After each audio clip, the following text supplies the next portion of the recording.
자, 예수님의 말씀들이 다 귀중하죠. 그런데 그 말씀들 가운데 예수님이 직접 하신 말씀 가운데 귀중한 말씀들이 특별히 귀중한 말씀들이 있습니다. 오늘 또 그런 말씀이 되겠는데요.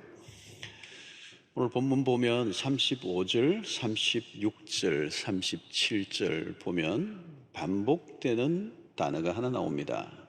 무엇이죠, 여러분? 목숨이라는 단어입니다. 목숨이라는 단어. 영어 성경을 보면 이 목숨을 life, 때로는 soul, 다르게 표현을 번역을 해 놓았는데요. 헬라 원문으로 보면 한 단어입니다. 같은 단어입니다. 그런데 이제 본문에 따라서, 문맥에 따라서 이제 다르게 설명되기도 하는데요. 오늘 이 본문의 이 목숨은 생명이다, 그렇게 번역을 하면 틀림이 없겠습니다. 그런데 이 생명이 육체적 생명일 수도 있고 또 영원한 생명일 수도 있습니다. 그 본문에 따라서 다르게 해석될 수 있는데요. 오늘 특별히 35절은 유명한 구절입니다. 누구든지 자기 목숨을 구원하고자 하면 잃을 것이요 누구든지 나와 복음을 위하여 자기 목숨을 잃으면 구원하리라. 살고자 하면 죽고 죽고자 하면 산다. 대명제를 알려주고 있습니다. 예수님은 오늘 생명이라는 주제를 다루고 있습니다. 생명, life. 죽느냐 사느냐. 세상에서 일반적으로 우리가 터득한, 또 세상에 강조하는 것은 무엇입니까? 너가 중요해, 너가 살아야 돼. 이제 이걸 많이 강조하죠. 너가 중요해, 너가 살아야 돼. 그러니까 초점이 어디에 있느냐면 내가 사는 것에 초점을 맞춥니다. 거기에 너무 강조를 하다 보면 뭐예요? 내가 살기 위해서 다른 사람을 죽일 수도 있습니다. 내가 사는 것 자체에만 고정되어 있으면 사실은 내가 사는 게 아니고 죽음의 길로 가는 것인데, 세상에서 일반적으로 터득한 방식은 너가 중요해, 너가 살아야 돼. 이것을 강조하죠. 자기 자신에게 초점을 맞추게 합니다. 이것을 우리는 흔히 병적인 자기애라는 표현을 쓰기도 합니다. 너무 지나치게 자기 중심으로만 치우쳐져 있는 상태. 그래서 오늘 세상 안으로 들어가 보면 모두가 개인의 권리를 강조하죠. 내가 살 권리. 물론 살 권리가 있어야 되죠. 근데 그 살 권리를 너무 강조하다 보면 관계가 끊겨버리죠. 그 생명이라는 것은 한 사람에게만 나만 살아서 사라질 수 있는 게 아니죠. 모든 생명과 연결이 될 때, 사실 우리가 모든 피조물의 생명들과 연결될 때 그 생명은 가치가 있고 또 풍성해지는 것입니다.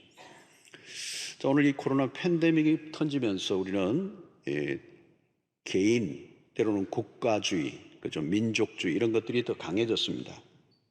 백신 확보 전쟁도 그런 것이죠.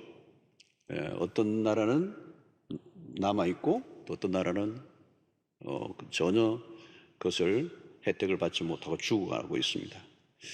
사람들과의 장벽이 높아지죠. 이제 먼저 내가 살아야 한다는 생각에 사로잡히는 이기주의의 덕세, 이것은 이전부터 있었지만 앞으로 더 심화될 가능성이 많습니다. 세상은 겉으로는 보면 고상해 보이지만 결국은 생존 경쟁입니다. 내가 살려고 하는 생존 경쟁. 그런데 이 생존의 전쟁 안에는 무엇이 있는가 하면 죽음에 대한 두려움이 있습니다. 필사적으로 죽지 않으려고 발부동치는 본능이 숨어 있는 것입니다. 여러분 보시면 이 병에 걸리면 이기적인 존재가 된다, 그렇게 얘기를 하잖아요. 왜 이기적인 존재가 되는가? 살려고 하는 본능에 초집중을 하기 때문에 그렇습니다. 이게 살아야 한다는 생각에 모든 것이 맞춰져 있습니다. 꽂혀 있기 때문에 다른 사람을 배려하고 생각할 마음의 여유가 전혀 없는 것입니다. 자, 그런 의미에서 이 세상 전체도 마찬가지예요. 왜 이렇게 사람들이 이기적인가? 넓게 보면 모두가 시한부 인생이에요. 시한부 인생. 죽음의 초일기에 들어간 것입니다. 언제 죽느냐의 싸움이지 반드시 그 죽음의 이제 세계 안에 들어와 있는 거예요. 그 살고자 하는 욕망이 강할수록 이기적인 존재가 됩니다. 세상이 살벌한 이유예요. 세상 안으로 들어가면 치열합니다. 생명의 결핍이 느껴지죠. 생명을 가졌지만 생명의 기운이 약화된 상태로 다 살아가고 있습니다. 소멸의 힘이 지배하고 있는 것이죠. 그래서 70년, 80년 혹은 100년을 살지만 이 생명의 기운은 시간이 흐를수록 소멸되고 있는 것입니다. 그래서 현대의학이 발달해서 생명을 연장시켜주는 일들이 많이 있긴 하지만 병원에 가보시면 이게 생명인가? 라고 생각이 들지 않은, 그것을 우리는 생명이라기보다는 연명한다 이렇게 얘기하죠. 연명해가는, 그 연명의 기간을 늘리는 것, 현대의학이 할 수 있는 것. 그래서 사실은 생명의 질이 현저히 떨어진 상태입니다. 살았다 하지만 실제로는 죽은 것과 같은, 아니 죽는 게 훨씬 낫지 않나 하는 생각이 들 때가 있습니다. 자, 그런데 우리가 나이가 들수록 생명에 대한 애착은 더 강해집니다. 자신 안에 생명이 얼마 남지 않았다는 생각이 들면 더 이기적이게 되고요. 여러분, 성경은 인간이 죽음을 면할 수 없다, 이 아담의 후예들에게는 숙명이에요. 아이가 태어나는 순간부터 사실은 죽음은 이미 카운트다운이 시작이 된 겁니다. 그래서 살아간다가 아니라 사실은 죽음으로 가고 있는 거예요. 생명의 힘보다 죽음의 힘이 더 강하게 작동하고 있습니다. 그래서 이 죽음의 힘이 지배하고 있는 동안에는 인간에게 참된 평안은 없어요. 그래서 항상 불안한 것입니다. 가까운 사람이 암이라는 판정만 받아도 불안이 더 엄습해 오죠. 코로나 팬데믹으로 우리의 불안이 더 깊어졌습니다. 온 세상을 지배하는 것이 결국은 죽음의 힘이라는 것을 우리는 실감을 하고 있습니다. 우리는 백신을 맞고 마스크를 벗으면 좋은 날이 올 것이라고 믿습니다. 그러나 죽음의 힘이 약화되는 것은 아닙니다. 자, 우리는 성경을 들여다보면서 예수께서 이 생명에 대해서 어떻게 얘기하는가에 귀를 기울여야 합니다.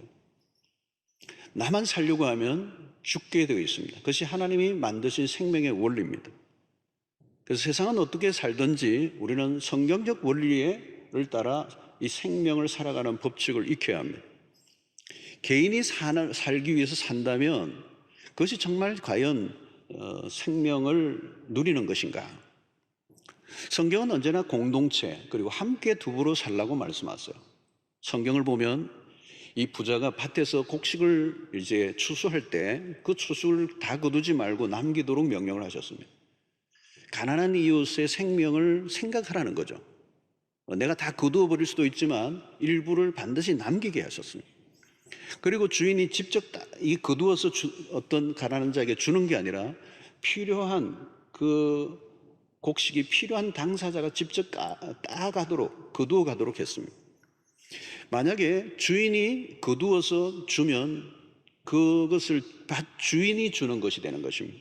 그러나 가난한 사람이 직접 따서 가져가도록 하는 것은 밭에 남아있는 것은 더 이상 주인의 것이 아니라는 뜻입니다.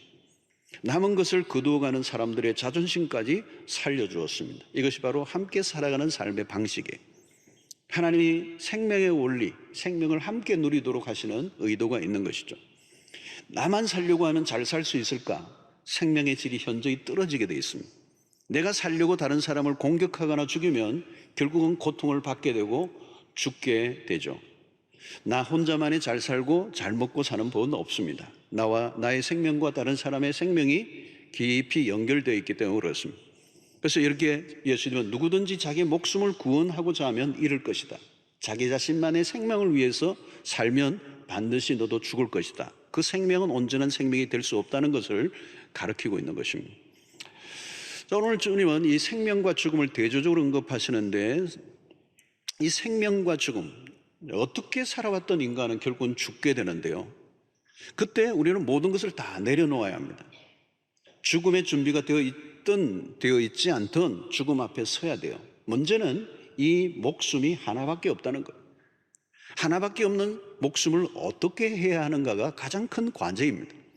오늘 37절을 보면 사람이 무엇을 주고 자기 목숨과 바꾸겠는가? 자기 목숨과 바꿀 수 있는 게 뭐냐예요. 과연 생명과 내 목숨과 바꿀 만한 것이 이 세상에 있는가? 둘이면 이것도 하고 저것도 하겠는데 우리의 목숨은 하나밖에 없어. 인생은 도박처럼 살 수가 없는 것입니다. 허무한 일에 목숨을 바치고 나고 끝난다면 참 억울한 일이 되는 것입니다. 허망한 죽음이 될 수 있다는 거예요.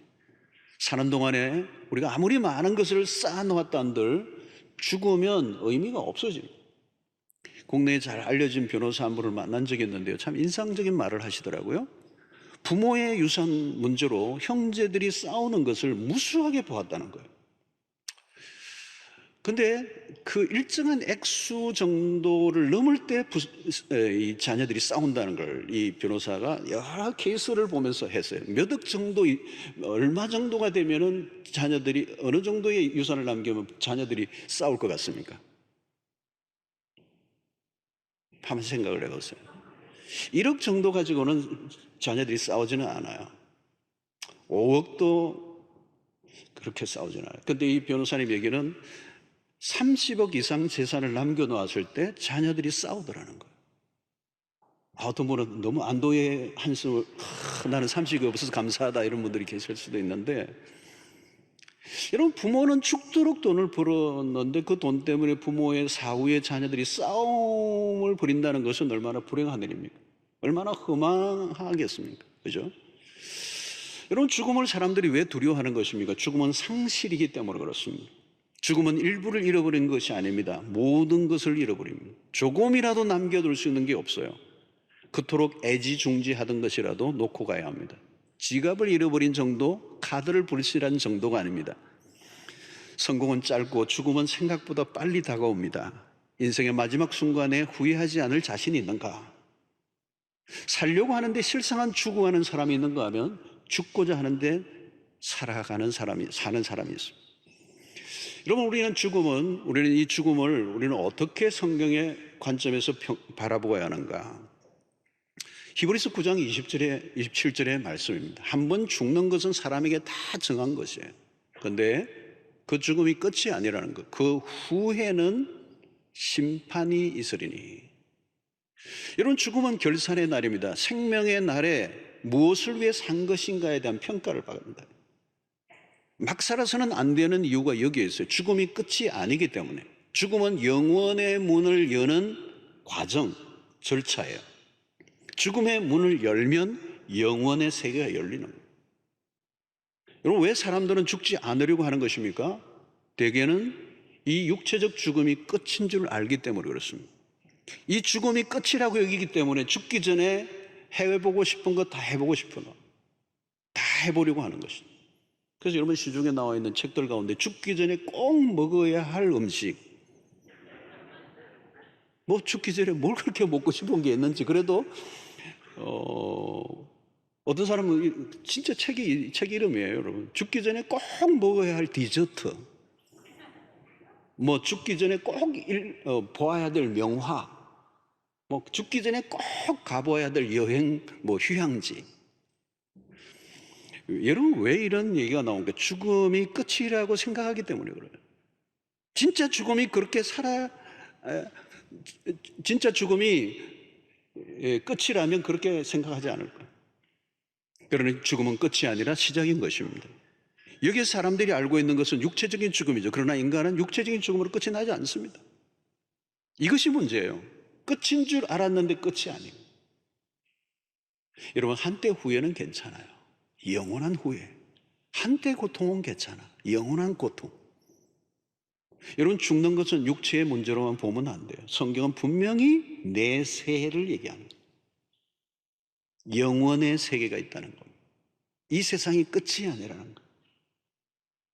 이 세상은 그림자에 불과하고 실체는 영원의 세계가 있다. 그래서 영원한 세계를 믿는 사람과 그렇지 않은 사람의 가치관은 완전히 다른 거죠. 생명을 바라보는 관점이 달라. 육체적 생명이 참으로 귀중하죠.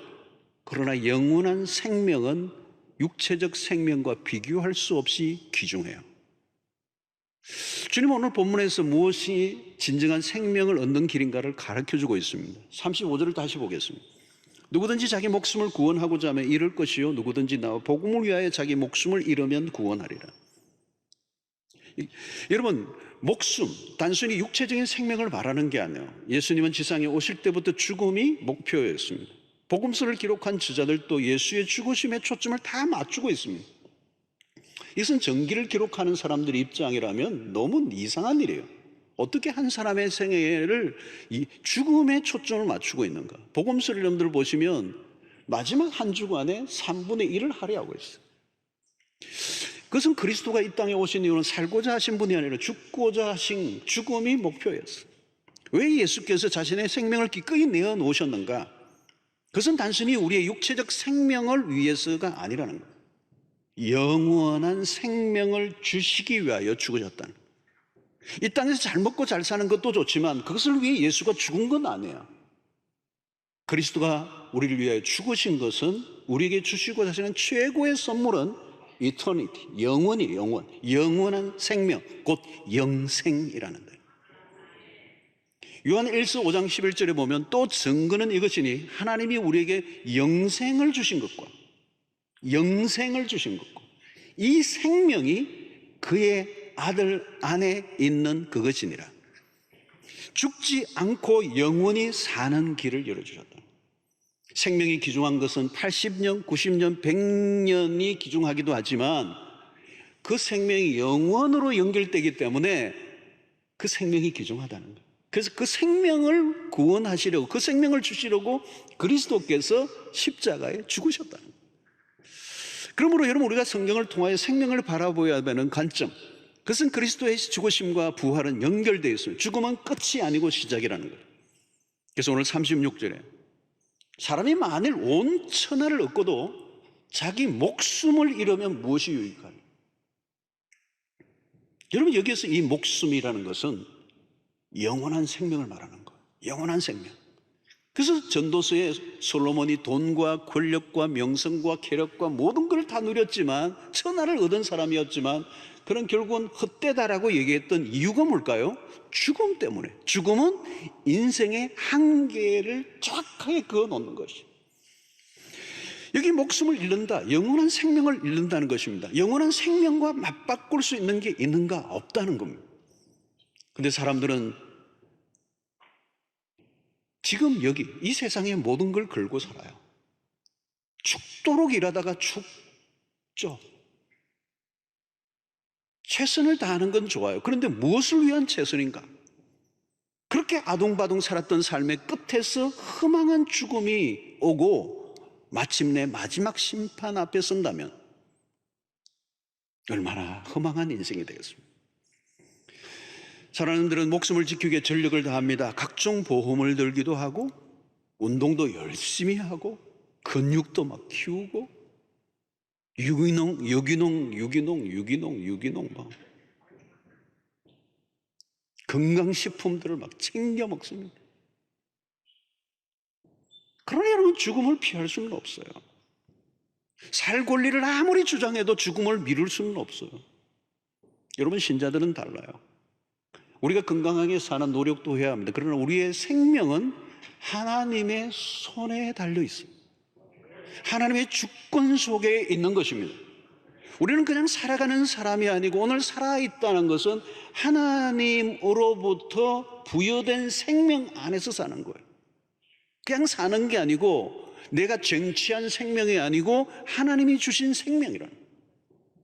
소극적인 태도로 살면 안 돼요. 죽음에 대해서 노심초사하는 삶을 살아서는 안 된다는 거예요. 죽음에 대해서도 우리는 바른 태도를 가지고 살아야 한다는 거예요. 여러분, 우리가 할 일은 죽음을 맞이하는 훈련입니다. 죽음을 외면하거나 거부해서는 안 됩니다. 사람들은 아무리 장례식장을 다녀와도요, 그 죽음은 나와 상관없는 것으로 자꾸 여겨요. 그래서 그걸 자꾸 외면하고 그냥 터부시해버리고 생각도 안 하려고 그러고 그 죽음에 직면하지 않으려고 그래요. 그러나 여러분, 우리는 달라요. 죽음과 친숙해져야 돼요. 신자인데도 죽음 앞에서 너무 준비가 안 된 모습을 하고 살아가는 사람이 있습니다. 한 번도 죽음에 대해서 생각해보지 못했던 사람인 것처럼 그 죽음 앞에 당황해야 하는. 여러분, 부활의 약속을 믿는 사람들은 죽음을 부정적으로 보지 않습니다. 신자는 죽음에 대해서 잘 준비된 모습으로 살아가는 사람들이어야 됩니다. 오늘 37절에 사람이 무엇을 주고 자기 목숨과 바꾸겠느냐? 생명은 참으로 귀중한 것입니다. 생명과 바꿀 수 있는 것이 없습니다. 주님은 이 관점으로 우리의 생명의 가치를 바라보라고 가르치고 있는 것입니다. 성경이 보는 생명에 대한 태도는 놀랍습니다. 세상의 사람들이 말하는 생명은 흔히 이 육체에 제한되어 있어요. 그냥 이 땅에 사는 동안의 생명을 얘기하고 육체적인 생명에 대해서 얘기하는 것입니다. 세상 사람들이 말하는 인권의 수준도 마찬가지예요. 그러나 여러분, 이 성경이 말씀하는 생명의 가치, 영원한 생명에 대한 가치에 눈을 뜨면요, 삶의 태도가 달라집니다. 우리가 가져야 될 초점은 영원한 생명입니다. 육체적 생명을 훨씬 뛰어넘은 진정한 생명을 추구해야 한다는 것입니다. 그리스도인들은 생명에 대한 관점이 달라야 합니다. 예수를 믿는 순간 우리 안에는 참 생명이 들어왔어요. 단순히 생존에 있는 것과 다른 것입니다. 겨우 연명하는 그런 생명을 가진 것이 아니고 하나님의 영원한 그분의 생명이 우리 안에 들어와 그분과 연결된, 이미 영생이 우리의 삶 속에 예수를 믿는 순간 시작이 된 것입니다. 모든 생명의 원천은 하나님으로부터 시작이 됩니다. 시편 36편 9절을 보면 진실로 생명의 원천이 주께 있사오니 주의 빛 안에서 우리가 빛을 보리이다. 이런 생명은 전적으로 하나님으로부터 왔습니다. 하나님과 분리되면 참된 생명은 없습니다. 하나님과 분리된 사람은 이미 생명으로부터 떨어져 있어 죽은 자와 같습니다. 살아있지만 아주 제한적인 생명일 뿐이에요. 하나님을 떠난 인간은 그러므로 그 육체적 생명조차도 질이 현저히 떨어진 상태, 활기참이 없어요. 불안하고 두렵고 살아있다고 말하기보다는 아직 죽지 않은 상태와 가까운 것입니다. 그러므로 인간이 존재론적으로 불안한 이유가 거기에 있습니다. 그러나 우리에게는 예수 안에서 영원한 생명이 우리 안에서 작동되고 있는 거예요. 영생은 이미 시작되었어요. 하나님이 말씀하시는 복이라는 이 히브리어 바라크라고 하는 단어가 있는데, 이 하나님이 말씀하시는 이 복이란 뭐냐? 곧 생명을 말하는 거예요. 하나님이 부여하신 이 생명 안에서 우리가 살고 있어요. 그래서 예수님이 마귀로부터 시험을 받으셨을 때 사람이 떡으로만 사는 것이 아니요 하나님의 입으로부터 나오는 말씀으로 살 것이니라. 여기서 하나님의 입으로부터 나오는 말씀으로 살 것이니라 라고 할 때 이 산다라고 하는 말은 단순히 육체적인 생존을 의미하지 않아요. 육체는 떡으로 살지만 영혼은 떡으로만 안 돼요. 진정한 생명은 하나님의 말씀으로 산다는 겁니다. 하나님의 말씀이 우리 안에 생명력을 부여해주고 살아가게 만드는 힘을 부여해준다는 것. 이 말씀이 우리의 영혼을 만족하게 하고 이 말씀이 곧 영생하게 하는 말씀이라는 것. 요한복음 6장 68절을 보면 시몬 베드로가 대답하되 주여 영생의 말씀이 주께 있사오니 우리가 누구에게로 가오리까? 요즘 우리가 바이블 온 캠페인을 하고 있습니다. 성도님들이 막 성경을 막 읽고 필사하고 암송하고 큐티하고 열심히 해요. 어려울 때 여러분 이 말씀을 가까이 하는 이 바이블 온 캠페인이 얼마나 중요한지 몰라요. 말씀의 위력을 실감하게 돼요. 우리 안에 생명력이 충만하게 하는 것은 돈이나 세상적인 것들이 아니에요. 그런 것들은 도리어 우리 안에 생명력을 빼앗아가는 겁니다. 우리 안에 생명의 충만함은 하늘로부터 나오는, 하나님의 입에서 나오는 말씀을 합니다. 말씀은 우리의 영혼에 힘을 불어넣어줍니다. 살게 하는 힘을 나오는 것, 모든 우울감을 떨쳐버리게 하고 생명력이 회복되고 의욕이 살아나고 두려움에 맞서게 하고 기쁨이 넘치게 하고 우리를 짓누르는 어둠의 영을 밀어내게 하는 힘이 말씀 안에 있다는 거예요. 자, 그러면 여러분, 하나님이 주시는 이 생명 안에서 살아가려고 하면 우리는 어떻게 해야 하느냐? 첫 번째로는 말씀으로 우리의 영혼이 날마다 풍성해지는 것과 또 하나가 더 있어요. 우리의 삶을 죽이는 게 있어요. 그 죽이는 것을 우리는 막아내요. 그게 뭘까요, 여러분? 바로 죄라고 하는 거죠. 죄. 로마서 8장 13절을 보면 아주 중요한 말씀이에요. 너희가 육신대로 살면 반드시 죽을 것이로되, 반드시 죽을 것이로되 영으로서 몸의 행실을 죽이면 살리니 그랬어요. 이 청교도 신학자인 존 오웬이 죄 죽이기라고 하는 이 유명한 책을 썼어요. 이 구절, 로마서 8장 13절 한 구절을 가지고 아주 깊이 있게 이 죄 문제를 다루고 있습니다. 여러분, 우리 안에 죄가 우리의 생명을 단축시키고 있다는 거예요. 우리를 죽이는 것은 딴 게 아니에요. 죄예요, 죄. 바이러스나 암이 우리를 죽이는 게 아니라 죄가 우리를 죽이고 있어요. 죄가 지배하는 삶은 우리를 생명과 멀어지게 하는 겁니다. 과도한 욕망은 우리의 명을 단축시키는 거예요. 자기가 가질 만큼 가졌는데 또 남의 것까지 빼앗아야 승리가 차는 사람, 자아의 만족을 위해서 다른 사람의 희생을 강요하는 것, 이 모든 게 뭐예요? 명을 단축하는 일. 여러분, 아무리 좋은 것을 골라 먹어도 죄가 나를 지배하면 소용이 없습니다. 죄의 지배를 받는 육신을 따라 살면 이미 죽은 자와 같다는 거예요. 누가 나를 죽이는가? 내 안에 있는 죄라는 겁니다. 이 죄를 죽여라. 이 존 워인이 날마다 얘기해요. 여러분, 우리 안에 있는 죄는 우리를 가만히 두지 않습니다. 쉴 새 없이 나를 공격합니다. 이 죄의 힘은 강력합니다. 지속적으로 죄를 짓도록 자극합니다. 그래서 하나님으로부터 멀어지게 하고 하나님의 생명과 분리를 시키고 죽음으로 몰고 가는 거예요. 이 죄를 죽여라, 죽여라. 여러분, 오늘날 세상의 사람들의 모습을 보십시오. 죽음의 자리로 스스로 몰아가고 있습니다.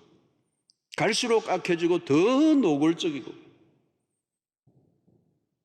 여러분, 우리는 어떻습니까? 이 죄를 이겨야 삽니다. 죄를 이기지 못하면 살았다 하나 실상은 죽은 자예요. 죄를 가볍게 여겨서는 안 됩니다. 죄는 결국 사람들을 지옥으로까지 데리고 가는 것입니다. 그래서 우리는 십자가 안에서 이 죄를 처리해야 합니다. 죄가 얼마나 무서운가를 두렵고 떠는 마음을 가지고 바라보고 그리스도의 십자가 안에서 날마다 이 죄로부터 오는 탐심과 정욕을 십자가에 못 박아요. 갈라디아서 5장 24절의 말씀이죠. 그리스도 예수의 사람들은 육체와 함께 그 정욕과 탐심을 십자가에 못 박았느니라. 여러분, 우리의 타락한 본성이 문제입니다. 육신의 본성은 우리를 비극적인 죽음으로 몰고 가요. 살고자 하는데 결국은 죽어요. 날마다 죽는 이 삶을 그리스도 십자가 안에서 우리의 자아가 죽고 우리의 탐심이 죽고 우리의 정욕이 죽어야 우리가 날마다 새로운 삶을 살 수 있게 되고 그 생명이 풍성한 생명이 되는 것입니다. 사랑하는 성도 여러분, 그리스도 안에서 참 생명의 복을 누리는 은혜가 있게 되기를 축원합니다. 죽음의 영이 우리를 짓누르지 않고 죽고 사는 차원을 뛰어넘는 하나님의 백성들로 살아갈 수 있게 되기를 바랍니다. 자, 우리에게 주어진 사명이 하나 있어요. 그게 오늘 35절에서 다시 한번 우리가 확인할 수 있어야 되는데요. 35절을 다시 보겠습니다. 누구든지 자기 목숨을 구원하고자 하면 잃을 것이요. 그 다음이죠. 누구든지 나와 복음을 위하여 자기 목숨을 잃으면 구원하리라. 여기 자기 목숨을 잃으면 구원하리라. 무엇을 위하여 자기 목숨을 잃어야 구원을 얻는다는 거예요? 나와 복음을 위하여. 예수와 복음을 위하여. 우리의 귀중한 생명을 바칠 유일한 것을 알려주고 있는 겁니다. 만약에 이 복음, 예수 그리스도와 복음을 위하여 우리의 생명을 드리는 것은 낭비가 아니라 가장 가치 있는 일이라는 거예요.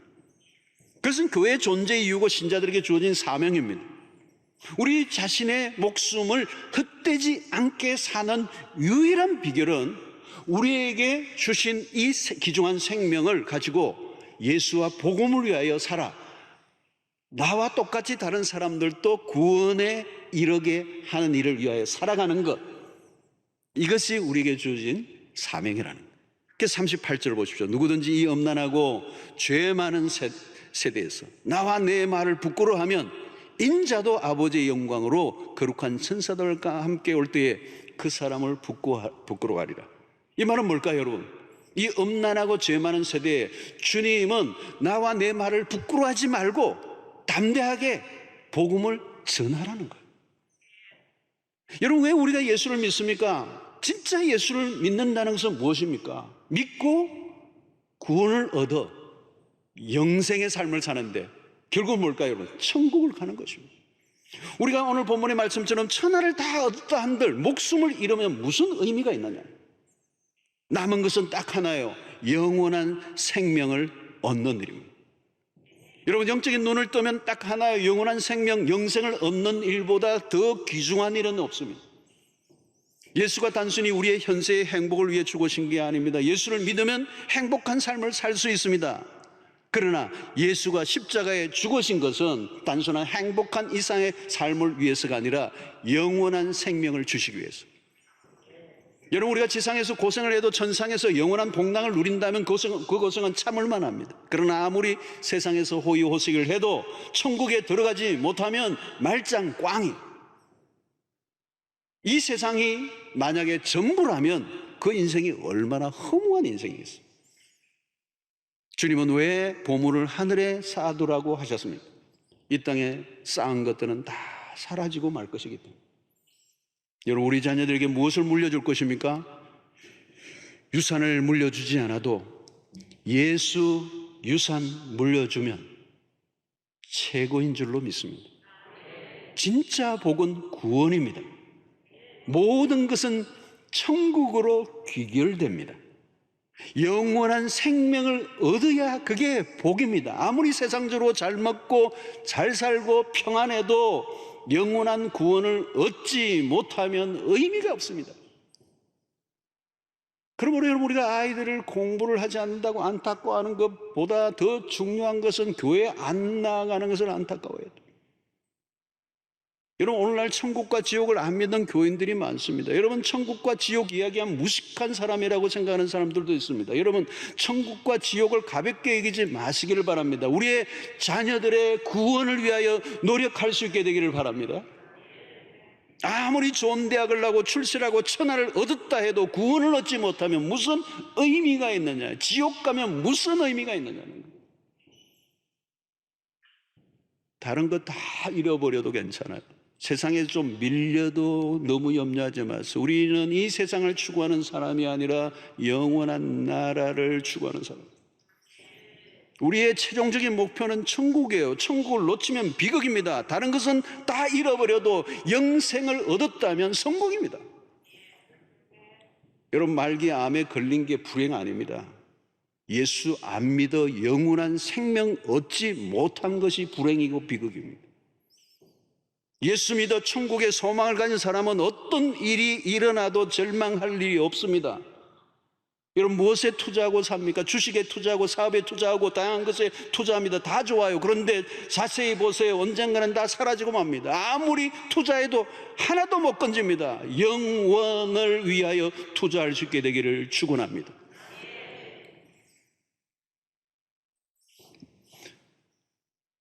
오늘 이 말씀이 예수님 말씀이고요. 자기 목숨을 잃으면 무슨 유익이 있으리요? 다르게 표현하면 그 생명이 지옥에 간다면 무슨 유익이 있으리요? 이 말이에요. 여러분, 여기서 목숨을 잃어버린다는 것은 그냥 잃어버리는 게 아니라 영원히 잃어버리는 거예요. 세상의 것들은 를 쫓다가 영혼을 놓치지 않게 되기를 바랍니다. 왜 믿음의 선진들이 자신의 생명을 걸고 복음을 전했습니까? 우리 한국의 초창기 선교사들이 왜 생명을 걸고 여기 와서 자기의 모든 걸 버리고 여기 와서 복음을 전했습니까? 생명을 구원한, 영원한 생명을 얻게 하는 그 일보다 더 귀중한 일이 없었기 때문에. 영원의 세계에 눈을 뜨고 보니까 영원한 생명을 얻게 하는 그 일보다 더 중요한 일이 없으니까 내 생명을 바쳐서라도 다른 사람의 생명을 구원하는 위하여 내 생명을 드리겠다는 거예요. 오늘도 우리 교회에서 파송되는 수없는 선교사들의 그 삶의 목적은 딱 하나예요. 구원받은 이 구원의 복음이 나로 끝나지 않고 이 복음을 듣지 못하고 지옥으로 달려가는 수없는 생명을 건져내기 위하여 내 생명을 바치겠다는 거예요. 지금도 코로나 이 팬데믹 상황으로 정말 이 아시아권의 어려운, 그냥 날마다 사람들이 죽어가는데 그 안으로 들어가서 복음을 전하는 우리 선교사님들은 뭐예요? 그 죽음으로 끝난다면 정말 비극이고 고통이지만 그럼에도 불구하고 그들이 예수의 복음을 전하여 그들을 영원한 생명으로, 영원한 구원으로 천국으로 인도하기 위하여 자신의 삶을 바치는 것이 가장 가치 있는 일이고 그것이 내 생명을 낭비하지 않는 유일한 길이기 때문에. 사랑하는 성도 여러분, 결국은 결론이에요. 모든 걸 다 얻은들, 천하를 얻은들 생명을 잃어버리면 무슨 의미가 있느냐. 이 말은 우리의 가슴에 오늘 굉장히 비수처럼 꽂는 거예요. 저는 장례식 많이 인도를 해봤어요. 저는요, 그 고인에 대해서 별로 다른 관심 없어요. 옛날에 뭘 했던, 얼마나 대단한 분이든 관심 하나도 없어요. 장례식 갈 때 이분 구원받은 분인가? 이분이 예수를 정확하게 영접했던 경험이 있는 분이고 예수를 믿었던 사람인가? 그거 확인합니다. 그렇게 확인해야 기도가 나와, 기도가. 그게 없으면요, 기도할 게 하나도 없어요.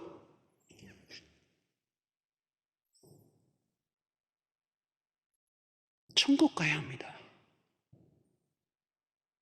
저는 우리 교회 성도들이 얼마나 많은가가 보다 우리 교인들이 다 천국 가야 할 텐데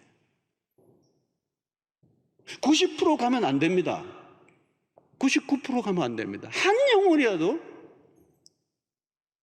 천국을 놓쳐서는 안 된다는 거예요. 직분을 얼마나, 무슨 직분을 갖고 있는가 중요하지 않아요, 여러분. 무슨 봉사를 얼마나 많이 했느냐 중요하지 않아요. 개척교회 몇 개 세웠다 중요하지 않아요. 그분이 천국 가야 돼요.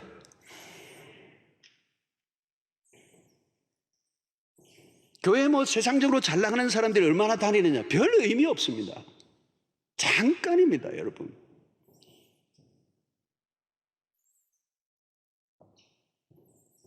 오늘 어린이 주일입니다. 우리 자녀들을 생각할 때 그래요. 참 마음이 아려요, 요즘. 한국교회 다음 세대가 다 지금 시끄럽어요. 옛날에는 막 주일 학교가 바글바글했어요. 중고등부가 바글바글했어요. 어른들은 적어도. 부모님들은 예수를 안 믿는데 자녀들이 예수를 믿었어요. 그러니까 부모 구원을 위해서 기도하고 그랬어요. 요즘은 여러분 우리 주일학교 아이들이 3%입니다. 3%. 우리 학생들, 청소년들까지가 복음화율이 3%예요. 미전도 종교예요. 자녀들이 예수를 안 믿어요. 청년들은 더 심각합니다. 캠퍼스가. 여러분 우리 자녀들을 사랑하잖아요. 진짜 사랑하느냐는 거죠. 우리 자녀 진짜 사랑하느냐? 그러면 여러분 그 자녀가 천국 가야 됩니다. 천국을 소개하고 천국으로 인도하지 않는데 그 자녀를 사랑한다고요? 사랑하는 거 아닙니다. 모든 거 다 해줘도 사랑하는 거 아닙니다. 영혼을 잃어버리는 겁니다.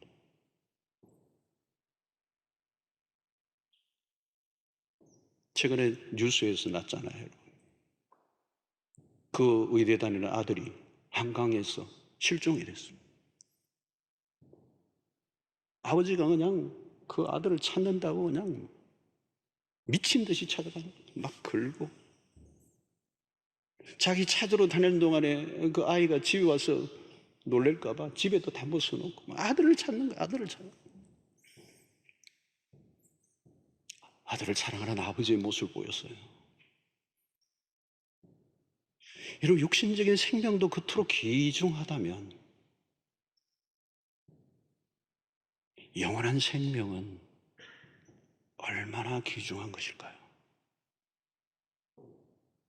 여러분 믿음으로 내가 천국에 간다는 것을 확신한다면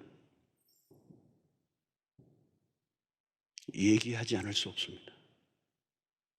이 어린이 주일날 우리 자녀들에게도 여러분 지금 복음을 전해야 돼요. 아이들에게 어릴 때 복음을 전해야 돼요. 어떤 일정한 나이만 지나면요 아무리 얘기해도 안 받아들여요. 이미 다른 영이 들어가 있어요. 힘으로도 안 되고 능으로도 안 돼요. 피눈물을 쏟아도 안 돼요. 때가 있어요. 복음을 받아들일 때가 있어요. 그 때를 놓치면 안 돼요. 그 때를 놓치면 이 세속의 문화가 그 아이를 그대로 두지를 않아요. 안 돼요. 아무리 그를 어떻게 데리고 올려도 안 돼요. 때가 있어요. 그래서 14 운동을 하죠. 4살부터 14살까지. 부모의 품에서 부모의 말을 들어줄 때 예수의 복음을 전해야 돼요. 천국을 소개해 줘야 돼요. 이 땅의 생명이 끝이 아니라는 거. 죽음이 끝이 아니라는 거. 죽음은 심판이에요. 영원한 생명을 얻게 하시는지 영원한 형벌에 이를 것인지 지옥인지 천국인지 성경은 정확하게 내세를 얘기해요. 내 형제를 사랑한다면, 내 부모를 사랑한다면, 내 친구를 진정으로 사랑하는가? 줄 수 있는 최고의 선물은 영생의 선물. 우리가 복음을 전해야 될 이유예요. 우리가 나와 복음을 위하여 자기 생명을 잃으면 그야말로 그가 구원을 얻을 것이다. 우리 주님이 하신 이 말씀을 기억하고, 인생은 짧습니다. 어느 날 황급히 죽음이 다가옵니다. 우리의 주어진 지상의 시간이 마감되는 날이 와요. 그것으로 끝나지 않습니다. 그 다음에 next, 진짜는 그 다음에요. 영생의 문으로 들어가는, 믿음으로 예수의 이름으로 영생의 문으로 들어가 천국에서 만나는 은혜가 여러분들 모두에게 있게 되기를 바라고, 우리 가족들, 우리 그토록 사랑하는 자녀들에게 이 천국의 축복을 누리도록 복음을 전가하는 기회를 놓치지 않는 여러분들 되시기를 축원합니다. 우리 함께 기도하는 시간을 갖겠습니다. 아직도 구원을 얻지 못한 우리의 가족을 위해서 기도하겠습니다. 천하를 얻은들 자기 목숨을 잃으면 무슨 의미가 있겠어요? 아무 소용없어요. 아무 소용없어요. 죽음은 황급히 오는 순간에 우리에게 다가옵니다. 죽음은 끝이 아니에요. 사람이 무엇을 주고 자기 목숨과 바꾸겠는가? 이 염난하고 죄 많은 세대에 나와 내 말을 부끄러워하면 인자도 아버지의 영광으로 거룩한 천사들과 함께 올 때 그 사람을 부끄러워하리라. 이 영광스러운 십자가의 복음, 구원의 복음, 천국의 복음, 먼저 우리의 자녀들에게, 우리의 부모들에게, 우리의 가족들, 우리의 친구들에게 전하게 하여 주십시오. 그들도 나와 같은 구원을 얻게 해 주십시오. 그들도 함께 영원의 세계로 들어가는 비전을 갖게 하여 주시옵소서. 우리 함께 기도하는 시간을 갖도록 하겠습니다. 기도하겠습니다.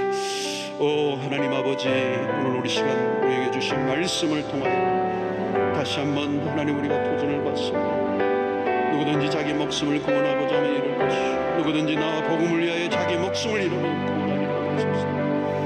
하나님 아버지, 내가 구원을 얻은 것처럼 하나님 내 자녀들이, 내 부모니가, 내 형제가, 내 친구 복음을 구원에 이르는 역사가 있게 하여 주시옵소서. 생명의 길로 인도하여 주시옵소서. 아버지 하나님, 우리가 더 많이 기도하기를 원합니다. 더 아버지 사랑을 베풀고 하나님 그들에게 복음을 증거하게 하여 주옵소서. 아버지 하나님, 하나님의 나라 영원한 천국에 함께 들어가는 역사가 일어나도록 주님 은혜를 베풀어 주시기를 원합니다. 이 생명의 눈을 뜨는 자들이 되게 하여 주시옵소서. 영생의 생명을 보는 자들이 되게 하여 주시옵소서. 그래서 하나님 우리의 삶 속에 하나님 구원의 역사가 날마다 펼쳐질 수 있도록 주님 도와 주시옵소서.